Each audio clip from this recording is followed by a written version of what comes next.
Good morning. I call this hearing to order. It is so nice to be back in this room with you all. I request unanimous consent that the chair is authorized to declare a recess at any time. Hearing no objections, so ordered. Today, our subcommittee is meeting both in person, good to be with you in person, and remotely for the first time in several months. I want to be clear about what makes this format possible. First, the wide availability of vaccines throughout the United States and specifically to the members and the staff of this committee. Second, the regular and continued adherence to the recommended health and safety protocols. This pandemic is by no means over, but we have reached a point where we can safely engage in person if certain practices are followed. This information previously was provided to members and staff, but I want to reiterate what the committee will require in order for members and staff to participate in this hearing in person. One, if you are unvaccinated or your vaccination status is undetermined, you must wear a mask at all times. Two, if you are unvaccinated or your vaccination status is undetermined, you must maintain physical distance within the hearing room. Three, if you are feeling unwell, you should participate in the hearing remotely. I think that ought to be the rule all the time. And four, members are permitted to be accompanied by one staff member while they are present in the hearing room. During the covered period declared by the Speaker pursuant to House Resolution 8, remote participation in hearings will continue to be an option for members. Additionally, after today's proceedings, we will assess whether continuing to meet in person is advisable and feasible. For those members participating remotely, if you're experiencing connectivity issues, please make sure you or your staff contact our designated technical support so those issues can be resolved immediately. Members participating remotely must continue to remain visible on camera for the duration of their participation in the hearing unless they experience connectivity issues or other technical problems that render the member unable to fully participate on camera. It is committee policy that members participating remotely will remain muted when not recognized, and for those in the hearing room, the policy remains the same, that only members who are recognized or seeking recognition should unmute their microphone. This is out of courtesy to all members on the committee and so that background noise does not interfere with another member who is recognized to speak. When you are recognized, whether in the hearing room or on the remote platform, you will need to unmute your microphone and pause for 2 to 3 seconds before speaking so that your words are captured on the live stream. Without objection, members will be recognized in order of committee seniority for questioning witnesses today. This will make it easier for me to ensure all members participating have an opportunity to be recognized.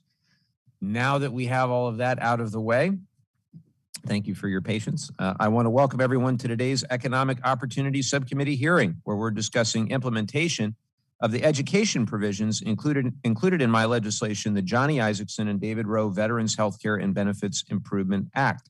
This landmark legislation was the product of years of hearings with students, VSOs, and the VA, and provided long overdue protections for our student veterans. Isakson-Roe included over 30 sections providing important protections for students in response to the COVID-19 pandemic, making sweeping changes and expansions to veteran education benefits and mandating additional oversight of educational institutions to ensure student veterans are receiving a high-quality education. With regard to COVID-19, it allowed students using their GI Bill or VRNE benefits to continue receiving their monthly housing allowance for a period of time if their school's operation status was negatively impacted by the pandemic. It ensured that students are not charged against their entitlement for courses they were unable to complete due to covered COVID-related reasons.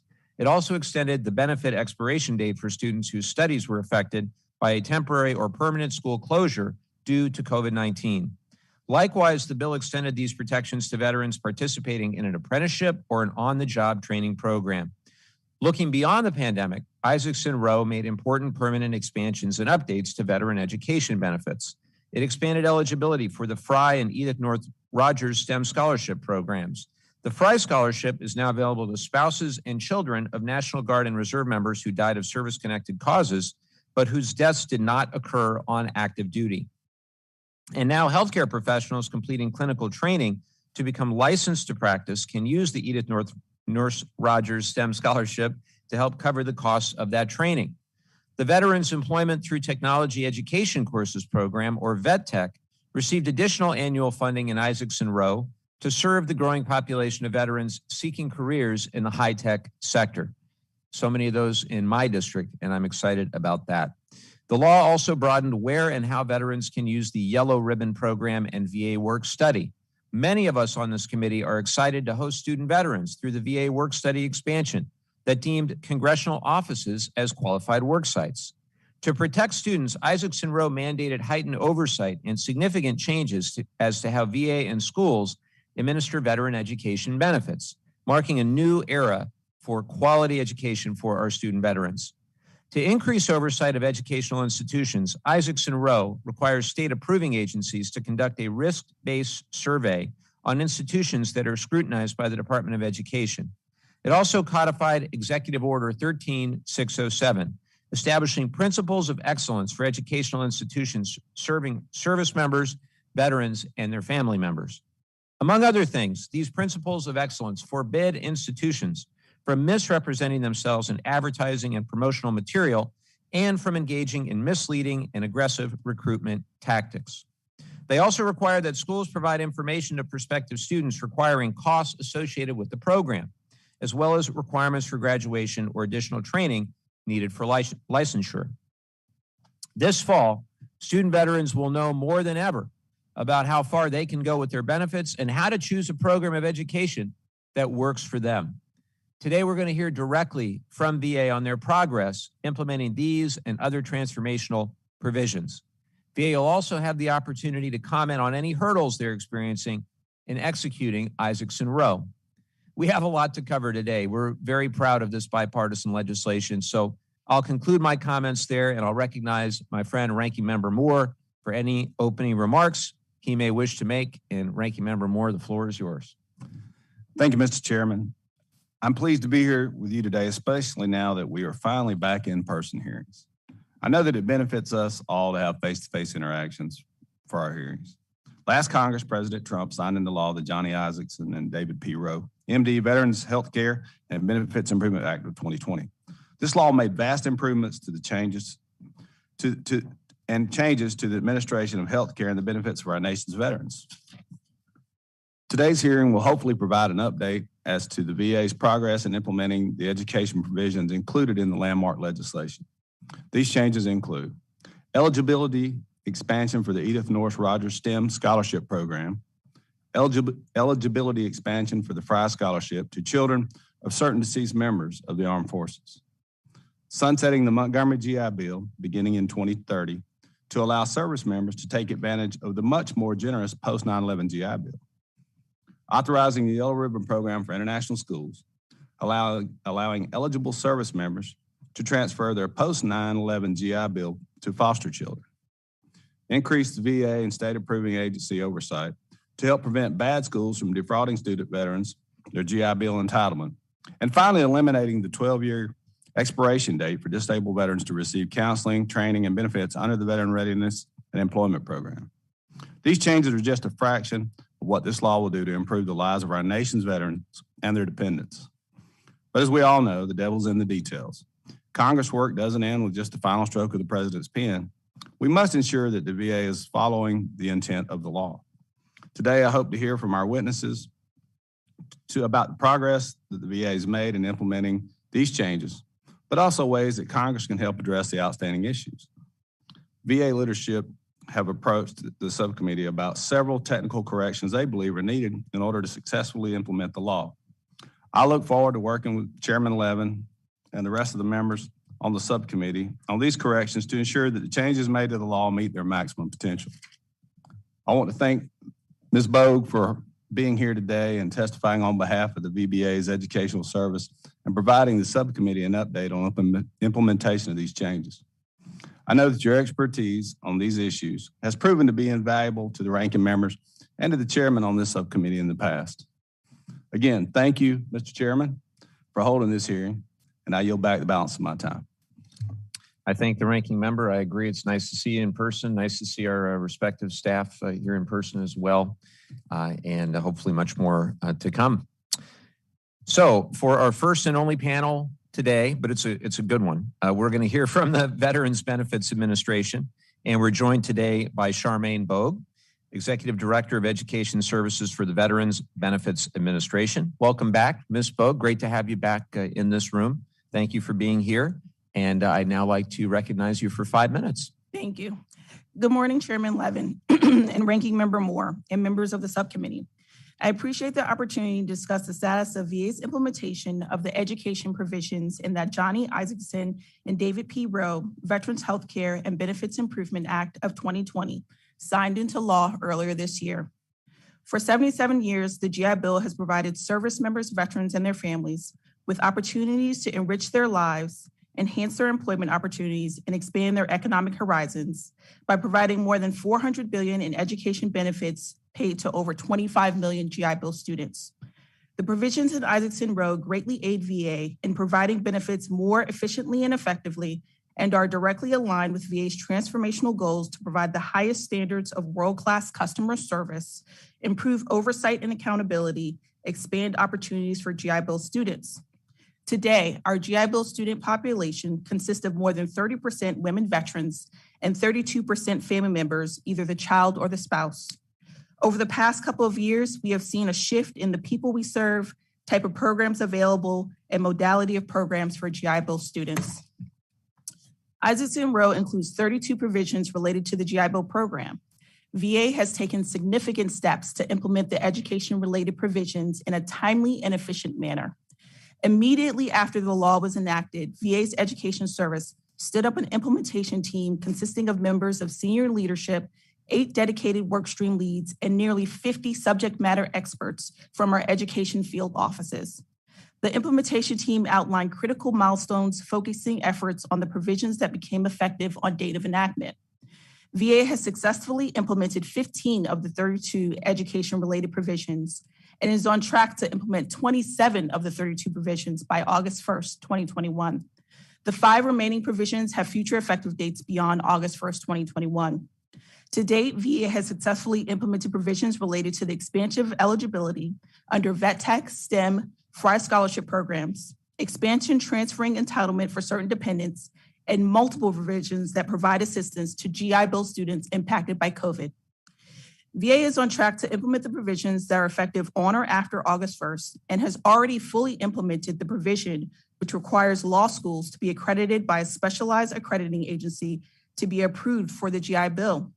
We have already begun issuing FRI scholarship certificates of eligibility to individuals who gained eligibility, amended the work-study program to which expands qualifying work-study activities to include outreach services provided through congressional offices. Earlier this month, we conducted a virtual training session with interested congressional offices. Section 1010 requires students to electronically verify with VA their continued enrollment in school. VA's initial implementation strategy for this section consists of a phased approach that will allow students to adjust to this new process. Phase 1 will be in place by August 1st, 2021, and will be limited to students enrolled in non-college degree programs. Phase 2 will include students enrolled in college degree programs and will be available by the end of calendar year 2021. Section 1010 also requires dual enrollment certification from schools to accurately track course load and associated tuition and fees to avoid overpayments, saving millions of federal dollars each year. VA has also begun communicating the requirements of 2 critical provisions, 1015 and 1018, to schools and state approving agencies. These sections require accredited institutions to be eligible to participate in federal student aid program through Title IV of the Higher Education Act in order to be eligible to receive GI Bill funds, and essentially codifies the requirements of the Principles of Excellence. Any school that's not compliant with these requirements must require a waiver. I want to thank our federal partners at Department of Education and the National Association of State Approving Agencies for staying committed to work with us to implement these critical provisions. VA has already released guidance on the waiver process, and we've already seen a waiver request come in from schools. VA conducted an outreach campaign using email, social media, and partnerships with other stakeholders to directly communicate with students and school officials about the change in law. VA created the Isakson-Roe webpage, which provides extensive information and includes a breakdown of each provision, frequently asked questions, and an option for students to sign up for Gov Delivery, which is a subscription that allows VA to push out notification about the impacts of the changes in the law. VA provided messaging to over 870,000 GI Bill students and to over 50,000 school certifying officials, informing them of the new legislation. Thank you, Chairman Levin and Ranking Member Moore, for the opportunity to provide an update on VA's effort to implement this important legislation. This concludes my testimony. I look forward to answering any of your questions you or the members have regarding the legislation. Thank you. Thank you, Ms. Bogue. With that, I recognize myself for 5 minutes to begin the question portion of the hearing. And I can tell you that Isakson-Roe is personal to me and so many of us, really making sure that we get this right. We worked very hard, as you know, putting so many different pieces of legislation together in one package and passing it at the end of the last Congress. And I think we're all very grateful to you and your team for your hard work. I wanted to ask about a couple sections specifically. One, dealing with the principles of excellence. I know that's been a question.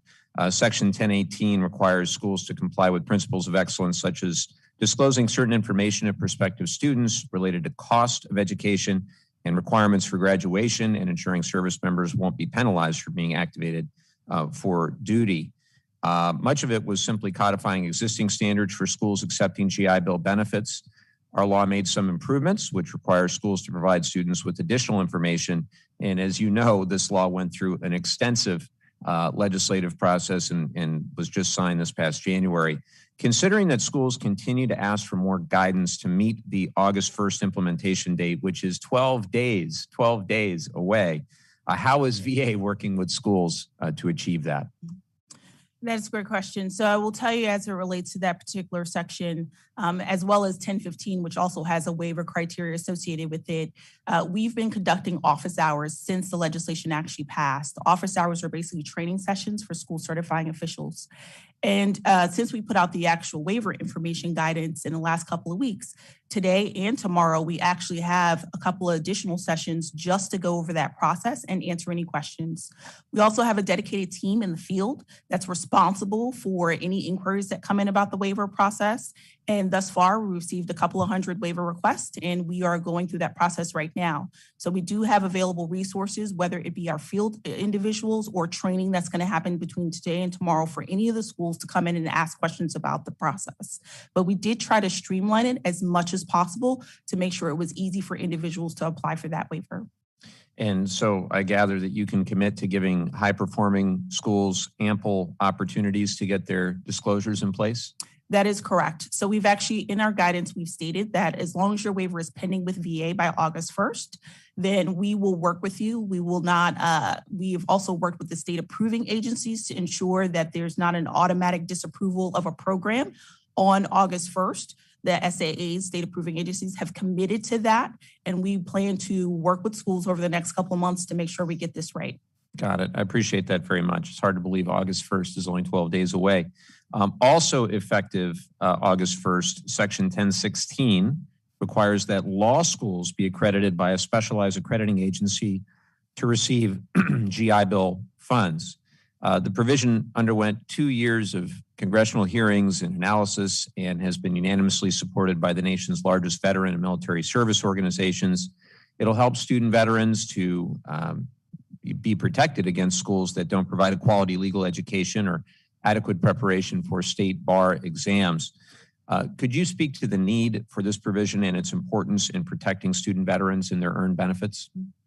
As it relates to that provision, it's important so students understand that it is recognized by an accredited body that's recognized by any state so they could practice law. We thought it was critical, even though the provision goes into effect on August 1st, to execute that provision actually before and put out guidance to all state approving agencies, as well as the schools, to make sure they understand that criteria. Obviously, to sit for the bar, it's very important that you are recognized by an accredited body. So we thought it was critical to make sure that that information was disseminated across the various stakeholders to include student veterans. Students look towards us to basically say whether a school is the right path for them in terms of whatever program they're trying to achieve. Let me turn to Section 1010, which requires monthly verification of student enrollment to prevent overpayment of benefits. As you know, a 2015 GAO report found that VA identified $416 million in overpayments under educational assistance programs during fiscal year 2014. These overpayments created burdensome and unexpected debt for approximately 1 in 4 veteran beneficiaries. The intent of Section 1010 is to protect student veterans from being on the hook for this debt, but guidance has not been widely released for students on how to complete the newly required verifications. Can you please describe VA's plan for informing students of this change and educating them on how to verify their enrollment status? For Section 1010, there's actually two components to that. One is dual certification, which will also help with the overpayments. This is where a school is required to basically submit an enrollment document to VA during the time of the student enrolling into the program. And then after the drop add period, they're required to right away notify us of any changes so that way we can eliminate or reduce the number of overpayments associated with the tuition and fees. The second part of 1010 is associated with the actual monthly verification. I will tell you it says monthly verification for post 9/11 GI Bill. So we actually do some monthly verification for our other programs. So what we decided was to take a phased approach because we understand the post 9/11 GI Bill population is significantly larger than the other programs such as Montgomery. 80% of the students that attend school are utilizing their post 9/11 GI Bill benefits. So under our phased approach, we decided to start with non-college degree programs first. We have been basically putting out messaging directly to non-college students to inform them that this functionality is coming on August 1st and that they will need to make sure that they have an updated phone number with our office in order for us to send a text messaging feature. If a student decides to opt out, they will have an alternative to either contact our call center, our education call center in the Muskogee office, or they can send an email to us as well to notify us that they're still enrolled in school. I will tell you that we've done direct email campaigns to about 38,000 students. On top of that, we've communicated with the school certifying officials. We call them the front line because they interact with students on a regular basis. So we've put out communication toolkits to all schools to say this impacts non-college degree programs. Please make sure that you connect with your students, that they're informed about this particular change. Once the process starts on August 1st for the text messaging features, we will send out reminders to students who we have not received a text message alert saying they've been enrolled in the program. Also, we've created basically a report to get down to individualized data to be able to identify those individuals who have not texted us that they are still enrolled in the program. And also, last thing, just keep in mind for this one, it's 2 consecutive months for them to be enrolled, not have received a text message, and then within the 3rd month that the housing allowance would actually stop. So we're hoping within the first 2 months, we'll be able to reminders, connect with the school, to be able to connect with that student to make sure that they understand this new process. And then phase 2 will occur later this year in December, where we'll reach out to IHLs, institutions of higher learning, for those students. Thank you. I know I'm over time, but it was important to hear that from you. And I agree with what the ranking member said. You know, the work doesn't stop when the president signs the legislation. Really begins for you. And I'm very grateful to you and your team and also to our teams as well for communicating and just having that open line of communication, particularly as we needed some technical corrections. We got the Deliver Act done, and you let us know how else we can be helpful on our side. And we'll let you know what we're hearing from our veterans out there who are trying to use these new programs in a meaningful way. So we're very grateful. And with that, I'll recognize the ranking member for his questions. Thank you, Mr. Chairman. Thank you, Ms. Bogue. Could you please share with us the current statistics on the Vet Tech pilot program? Mm-hmm. So for the Vet Tech pilot program, since it's launched, we've actually issued a certificate of eligibility to over 28,000 individuals who are eligible for the program. To date, because of the funding associated with that, we've been able to have about 3,000 students participate in the program. This year, because of Isakson-Roe, we had an increase in funding from $15 million to $45 million. And as of today, we've basically exhausted $38 million of the $45 million, and we have $7 million left. The program has a really high success rate when it comes to actual graduation of the program. We've seen about 2,100 folks attend the program. And basically, in terms of completion of employment, we've had about 1,000 folks who've actually completed employment within 60 days of completing their training program and earning on average about $60,000. That's a great question. So you tell me you got $7 million left. How long do you think that will last funding wise? So we are gearing up to actually send out notification to all our vet tech training providers and students to say we're basically at the tail end of funding with $7 million, low on funding. So it's first come, first serve. So please come in and enroll in school. And usually when we send out that notification, we'll see the money exhaust within about 30 or 60 days. Okay. And second question, can you give us a brief update on the digital GI Bill project? Sure. So Digital GI Bill, earlier this year, we awarded a contract for Digital GI Bill. We're currently in our first year of that effort. The first major milestone actually occurs on August 1st, coincides with a number of the Isakson-Roe provisions. Yes. The team has been working towards implementing a number of those provisions that had an IT impact. So we will see a number of those provisions be automated into basically our long-term solution, our IT systems. The other pieces is that we'll actually see a small bump up in automation. So about 10 to 15% increase in automation. What does that mean? More enrollments going through the system versus people touching those. So faster times for folks to get their checks, right? To get their monthly housing allowance as well as their tuition and fees paid for. So that's what we'll see in the first Digital GI Bill release coming this August 1st. The next release is coming up just about 60 days afterwards, and we'll provide more information once we finish our planning sessions around that in terms of what's going to be included in that release. But we'll see more increased automation, more self-service options in the next release. But there will actually be 3 releases before the end of this calendar year. Okay, and a follow-up to that, has all the funding from the CARES Act that was transferred for this project been used? And why did the department request an additional $81 million for FY22 beyond the CARES Act's funding? So the funding in the CARES Act basically carries us for the first 2 years. The first year, the base year of the contract actually started this March and ends in September. The next wave of the CARES Act funds will be for next FY fiscal year. And then the reason why we asked for the additional 80 plus million is because of the way the contract is structured. The performance period ends right before FY23. So we needed to make sure that we didn't have any gaps in service. So that way the money is available at the tail end of 22 to be able to fully fund 23. So it's just carrying the money basically forward to pay for that FY23 year. Okay, thank you, Ms. Bogan. With that, Mr. Chairman, I'll yield back.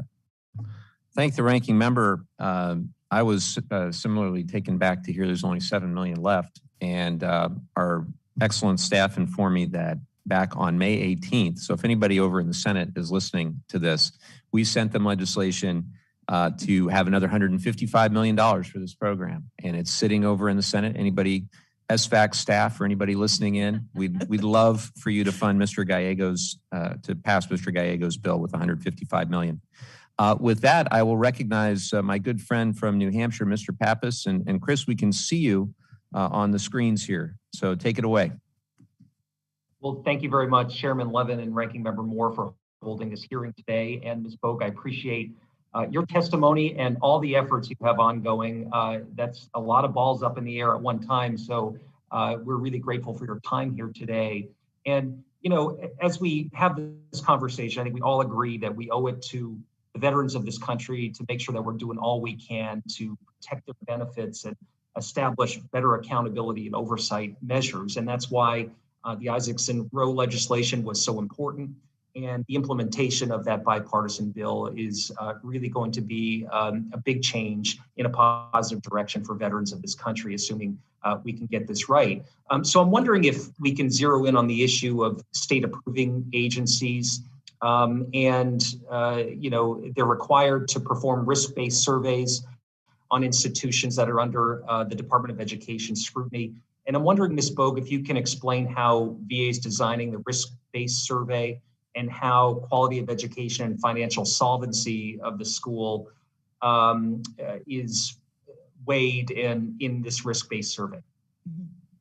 So as it relates to risk-based surveys, I will tell you this is something we've actually been working on for quite some time, number of years to basically get it right on risk-based surveys, which will supplement what we call compliance surveys. Compliance surveys usually is a checks and balance that schools are following the laws and regulations within Title 38 as it relates to the GI Bill program and oversight, ensuring checks and balances on overpayments, and making sure that they're certifying students correctly. And risk-based surveys really gets at factors beyond that to really hone in on issues outside of those parameters where we could see that maybe there's some concerns or issues as it relates to program approval for the particular school. So we've had a strong partnership with state approving agencies to work through the details of the risk-based surveys. We've had a work group going for about a year and a half now to work through the details. Also, NASA and the National Association for State Approving Agencies also has a pilot happening right now to actually test out the risk-based survey model with certain schools that have agreed to be part of that pilot. We've seen some initial results, and right now we're working through the details to finalize that process.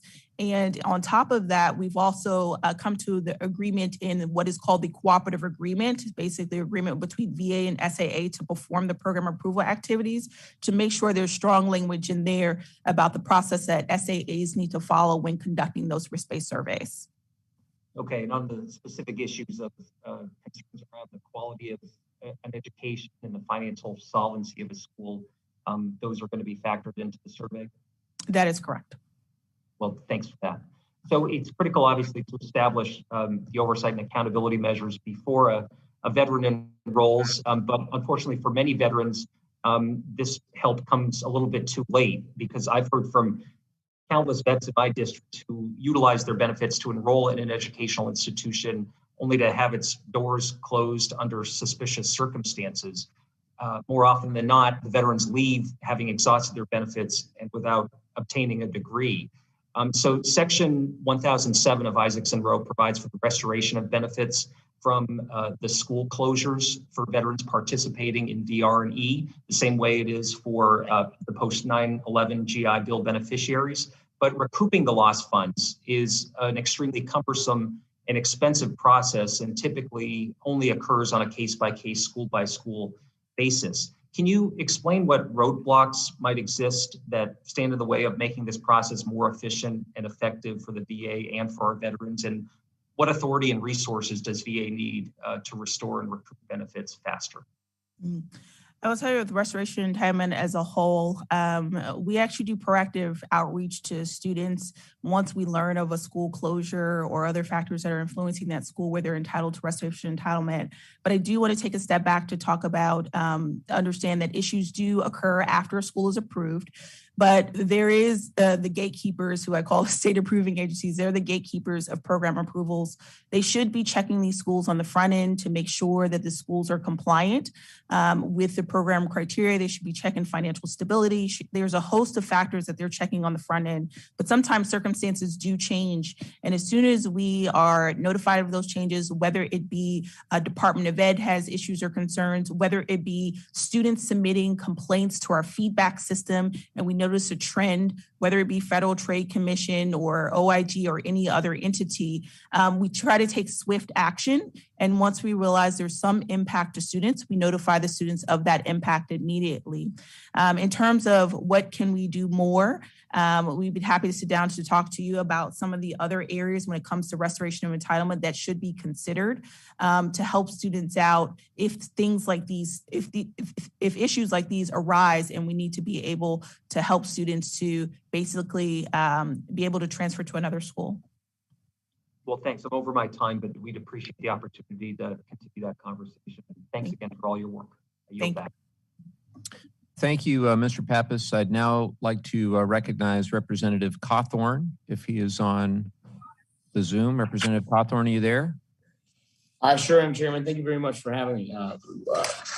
Mrs. Bogue, thank you very much for being here. I have a very quick question. Could you please provide us an update on the implementation of the Veterans Rapid Training Assistance Program, also known as VRAP? Absolutely. So the Veterans Rapid Training Assistance Program was passed in the American Rescue Plan earlier this year in March. And basically within 60 days, we were able to fully launch that program to include getting training providers online, or when I say online, getting connected and approved to be able to offer assistance under that particular program, in addition to working with Department of Labor to identify the high demand occupation list, as well as getting the student application up and running. And I will say to date, we've already received over 6,500 applications for the VRAP program, and we've approved over 4,600 of those applications. So that's a pretty high success rate in terms of applications receiving certificates of eligibility. I will tell you the number one reason why we deny an individual for the program is actually because they have eligibility left under post 9/11 GI Bill or VRNE. So it actually is kind of a good news story to know that they can utilize education benefits elsewhere. To date, we've seen about 600 training providers come in the door. We continue to do aggressive outreach with training providers to get more in the door to provide assistance. Those programs consist of non-college degree programs, community colleges across the board. As it relates to the students, we basically have already had about 30 students complete their program. And you think about when that legislation passed, they've completed their program and they're already in the phase of looking for employment. So that's exciting that soon we will see individuals actually employed by this training program. And then lastly, I'll just mention some of the top trainings that we're seeing from our students is basically IT related fields, and then the medical field are some of the top areas that we're seeing students gravitate towards for the training programs. Wow, excellent. Well, ma'am, thank you very much for your time. Mr. Chairman, with that, I yield back. Thank you, Representative Cawthorn. There are no further members for a first round of questions. I do have an additional one. The bill obviously has empowered SAAs quite a bit. And so the question is whether they have the resources they need to do everything that Isakson-Roe requires of them. And if not, whether VA has the ability to provide resources if those are needed to SAAs. When it comes to state approving agencies, they actually receive a certain allocation set in statute every single year. There's actually a COLA associated with that. It's over $25 million in terms of the funding that's received.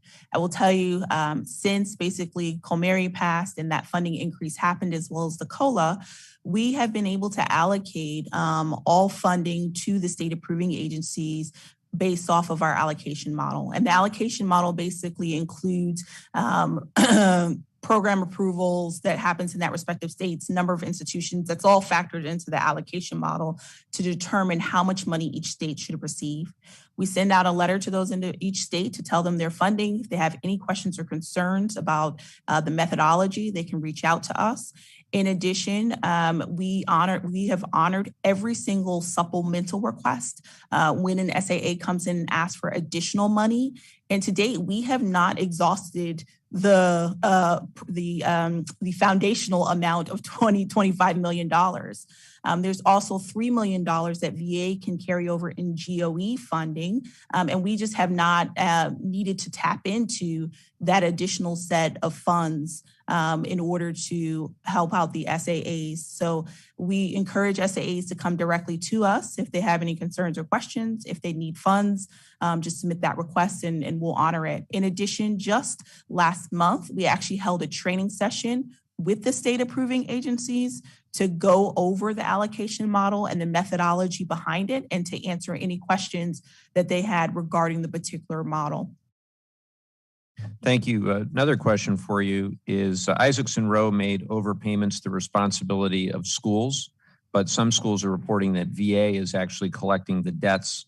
And I'm curious if there is a conflict there, and if so, how we can address it. Mm-hmm. So for Section 1010, as it relates to overpayments for schools now to be responsible for a certain aspect of the student's debt, went into effect. And when it went into effect, basically any debt created on the effective date of that piece of legislation is now the responsibility of the school, We did send out letters to all the schools and provided training to schools about that particular matter. At any point that a school disagrees with the debts that have been allocated under their particular institution, they can actually file a dispute with our debt management center, or they can reach out to their local education liaison representative, and we will audit that information to show them exactly who the debt is associated with, how it originated, the terms it's associated with, to make sure that they understand that process. But again, for 1019, it's any debt that was established after the effective date that we're charging for the particular institution. Thank you. And I guess just to wrap up as a broad question, is there any other piece of Isakson-Roe that as you look at implementing the bill gives you concern or pause, or you think will be particularly difficult in the months ahead? I wouldn't necessarily say concern or pause, but what I would say is that there are ones that definitely we need to pay a little bit more attention to than others. We talked about many of those as it relates to 1018 and 1015 when it comes to the additional criteria that we're now imposing on schools. We want to make sure that they fully understand that. We want to make sure we take our time with those schools to understand those new rules. And we want to make sure that we're not just quickly disapproving programs, which will obviously have an impact on students. And then the other piece is Section 1010 as it relates to the monthly verification, to make sure that we have the latest and greatest mobile information for our students, and that they understand that process and how it's important for them to reach out to VA to notify us of those issues. So those are really the ones where we're focused on. And then for future, the ones that go in effect in future, I will say sunsetting of Montgomery. That will be a lot of coordination that will need to happen across federal agencies as well as schools to make sure students understand exactly that process and how that will play out when we sunset Montgomery. But at the end of the day, it's goodness, because now they'll be able to use post 9/11 GI Bill. Thank you so much. Again, let's just keep over communicating, and I really appreciate all your good work. And with that, I'll yield to the ranking member, who I think has a couple more questions. Thank you, Mr. Chairman. Ms. Bogue, in-state tuition obviously is important. Can you please tell me how many states have implemented the in-state tuition requirements that now allow students and veterans using the GI Bill to be eligible for that in-state tuition, regardless of when they were discharged?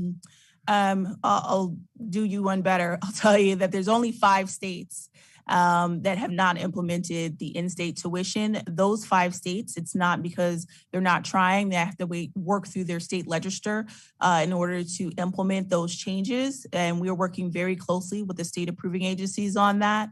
And most of them will come into compliance by August 1st. For those that don't, then we will deal with those schools through the waiver process. But everyone has been very collaborative to make sure that we understand exactly the milestones those remaining 5 states need in order to cross the finish line on the in-state tuition piece. So we've got 12 days in 5 states. What 5 states are we talking about? Do you know, Ms. Bogue? I can get you that information. Okay, yeah, that'd be great. See if I can quickly pull it up. If you have another question while I'm looking. Yeah. Okay. So, well, I hate this totally different question. Oh, okay, here it is. You go ahead. I did. Okay, I got it. Arizona, Connecticut, Michigan, Nebraska, and Oregon. So no SEC schools in except Arizona. I'm just kidding. Okay. Well, thank you for that. Yeah. All right. So one more question, and then this will be it for me, Mr. Chairman. Can you please tell me how the VA approves the international schools for the GI Bill programs? For the foreign institutions, we actually have a dedicated team within VA that approves the international schools. It's not the state approving agency, it's actually VA that approves those foreign locations.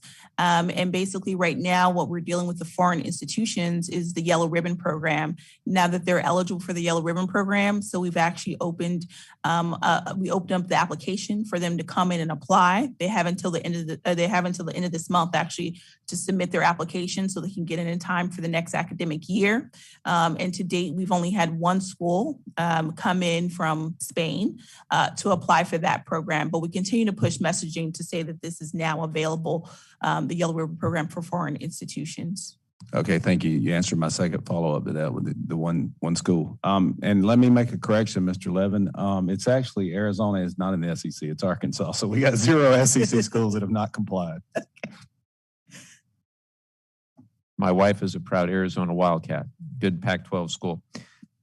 Staff actually brought one additional question to my attention, which I'll go ahead and ask. Regarding the Rogers STEM Scholarship program, we've heard that schools are reporting a glitch in the approval process where VA may not be using the most accurate or complete data from the Department of Education for approval of STEM-related programs of study. Curious if you've heard anything. If not, we can circle back and discuss. I have not heard anything directly about this particular issue. So if there's a particular school that's come up on the net, be happy to look into it further. But what I will say is Department of Education has their list, and our Buffalo team does follow that list by Department of Education. We have identified over the last couple of years, a couple of programs that are just not on that list explicitly. And actually in the statute, it says the secretary has the authority to add programs to the list.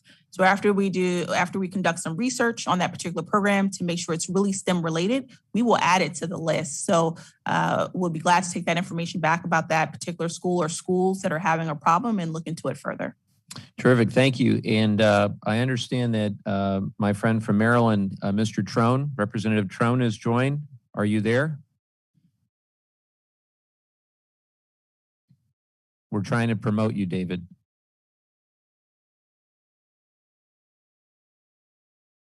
David, are you there? There you are. Okay, there we go. The floor is yours, Representative. Okay, thank you, Mr. Chairman.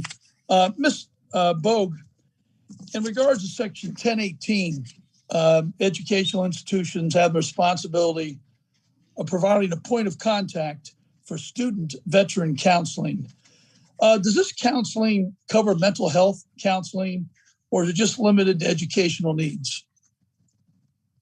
It could be any resources within the VA space or on the campus location. So it's not restricted to just education. It's just like if someone called our call center, yes, their focus is education, but we should be able to direct them to any other aspects of the organization to assist them with wherever the problem is. So mental health counseling, they're suffering depression, anxiety, along those lines. Certainly with, our vets certainly get more than their fair share of it. This will address that directly. Yes, everyone receives specialized training on mental health services and how to identify particular issues and make sure that we direct folks to the right place to get the right resources they need to take care of any mental health issues that they have. And how do we get the word out, publicize the fact that this help is there, because the stigma, we have around mental health is so prevalent that many folks, particularly vets who come out of a culture that, that's considered perhaps, weakness, which is not true, of course. How do we get the word out for them to see it and feel safe to do so? So we can work with our VHA partners to make sure to provide members information or a communication toolkit as it relates to mental health resources available. So I think that'd be a good partnership to have to provide those toolkits to get the word out. In addition, there's also the VA website. We have information on there. Even on our dedicated GI Bill page, we have information on there. And like I said, the majority of our VA professionals or employees are trained to identify these kind of issues and be able to direct folks in the right manner. Okay, well, that's great. I think it's really important we keep the focus on the mental health issue. We know what veteran suicides have been for a long time and the challenges vets face with PTSD and what everybody's faced now with COVID and the economic collapse. Mental health challenges are at an all-time high. Speaking of mental health counseling, do you know how many student veterans actually move into behavioral health professionals, become behavioral health professionals, i.e. move into that field? And can a GI Bill beneficiary pursue a career as a behavioral health professional? We actually have over 400,000 VA approved programs. So there's a lot of options. And I will tell you the medical field in general is one of our top 10 in terms of the medical profession.